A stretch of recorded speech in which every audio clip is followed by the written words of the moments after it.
नमस्ते।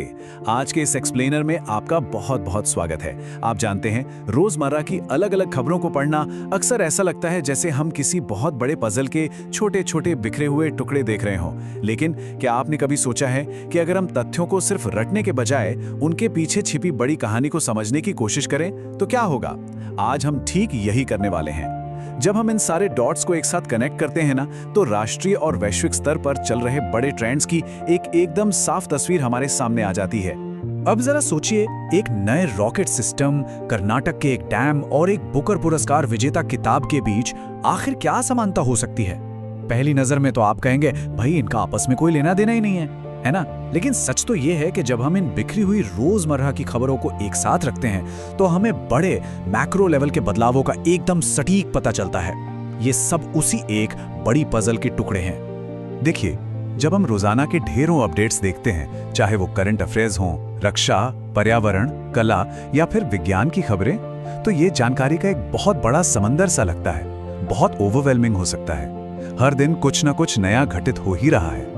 लेकिन असली चाबी इन सबको याद करने में नहीं है, बल्कि इन सब के बीच छिपे हुए उस पैटर्न को पहचानने में है जो हमारी दुनिया की भविष्य की दिशा तय कर रहा है। तो इस भारी भरकम जानकारी को डिकोड करने के लिए हमने आज के इस सेशन को 4 आसान स्तंभों में बांटा है। हम विज्ञान और इनोवेशन, भूगोल और पर्यावरण, फिर सरकारी और कूटनीतिक कदमों पर नजर डालेंगे और आखिर में इन सब को मिलाकर द बिग पिक्चर समझेंगे। चलिए, बिना किसी देरी के सीधा अपने पहले हिस्से पर चलते हैं। विज्ञान और इनोवेशन में उछाल। रॉकेट से लेकर एआई तक देश में क्या चल रहा है? अब 22 मई की इस एक खबर को ही ले लीजिए। ये हमारी वर्तमान रक्षा और इनोवेशन क्षमताओं को समझने का एक बड़ा ही बेहतरीन मौका है। सवाल ये है कि सूर्यास्त्र रॉकेट सिस्टम आखिर किस कंपनी ने विकसित किया? क्या ये कोई जानी मानी सरकारी लैब है या फिर तस्वीर कुछ और ही है? और इसका जवाब है निबे लिमिटेड। अब आप सोच रहे होंगे कि इसमें इतनी खास बात क्या है? तो सुनिए, सबसे महत्वपूर्ण बात यह है कि निबे लिमिटेड जैसी प्राइवेट कंपनियां अब स्वदेशी रक्षा प्रौद्योगिकियों को सक्रिय रूप से आगे बढ़ा रही हैं। ये सिर्फ एक रॉकेट का नाम नहीं है दोस्तों, ये इस बात का बहुत बड़ा संकेत है कि इनोवेशन अब सिर्फ सरकारी लैब्स तक सीमित नहीं है, बल्कि प्राइवेट सेक्टर देश की रक्षा आत्मनिर्भरता में एक बड़ा गेम चेंजर साबित हो रहा है।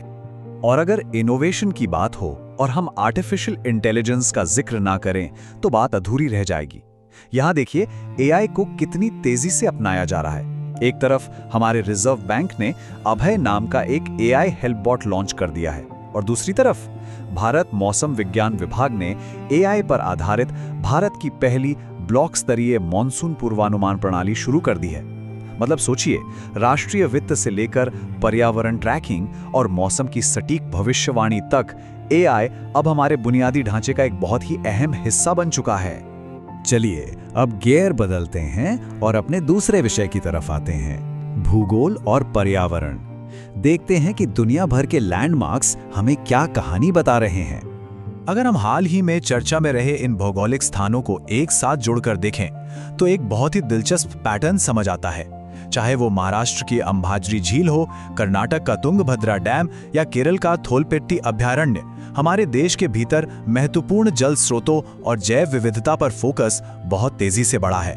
और अगर हम अंतर्राष्ट्रीय स्तर पर देखें, अर्मेनियाई हाईलैंड्स की यूफ्रेटिस नदी और अमेरिका की लेक ताहो जैसी जगह भी खबरों में है। इसका सीधा सा मतलब है कि पानी और पर्यावरण की चिंताएं अब स्थानीय और वैश्विक दोनों ही स्तरों पर एक समान गूंज रही हैं। अब जब पर्यावरण और दुनिया भर की बात हो रही है तो ग्लोबल हेल्थ को कैसे भूल सकते हैं? वैश्विक स्वास्थ्य की निगरानी कौन करता है, ये समझना भी हमारे जागरूकता का एक अहम हिस्सा है। तो एक छोटा सा सवाल आपके लिए, PHIC किस संगठन द्वारा जारी किया जाने वाला सबसे ऊंचे स्तर का वैश्विक स्वास्थ्य अलर्ट है? जी हाँ, बिल्कुल सही। इसका उत्तर है विश्व स्वास्थ्य संगठन यानी WHO। PHEIC का फुल फॉर्म है public health emergency of international concern. देखिए, जब ये अलर्ट जारी होता है ना, तो ये सिर्फ एक चेतावनी नहीं होती, ये एक ग्लोबल सायरन है। ये इस बात का पक्का प्रमाण है कि स्वास्थ्य संकट किसी देश की सीमा को नहीं मानते और इनसे निपटने के लिए पूरी दुनिया को एक साथ मिलकर काम करने की जरूरत होती है। और इसी वैश्विक जुड़ाव से जुड़ी एक और कमाल की बात सामने आई है।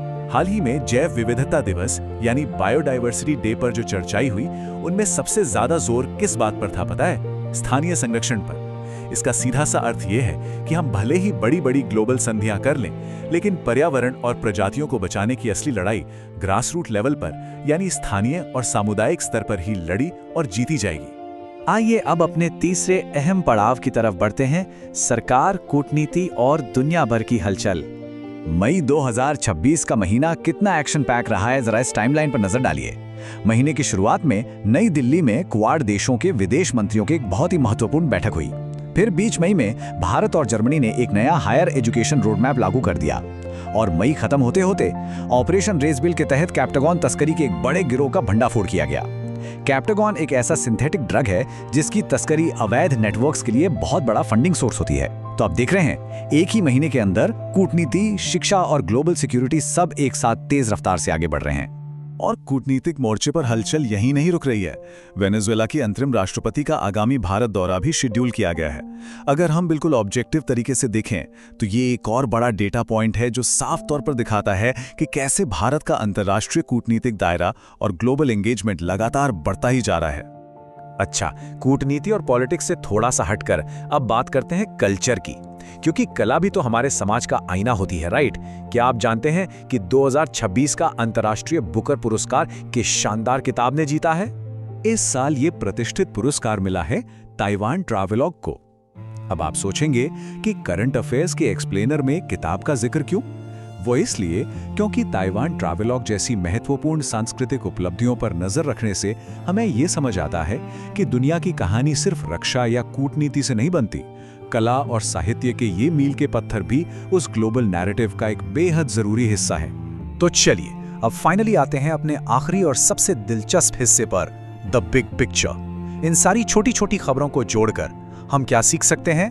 जब हम आज डिस्कस किए गए इन सारे अलग अलग तथ्यों का विश्लेषण करते हैं तो हमारे सामने कुछ बहुत ही स्पष्ट ट्रेंड्स उभर कर आते हैं।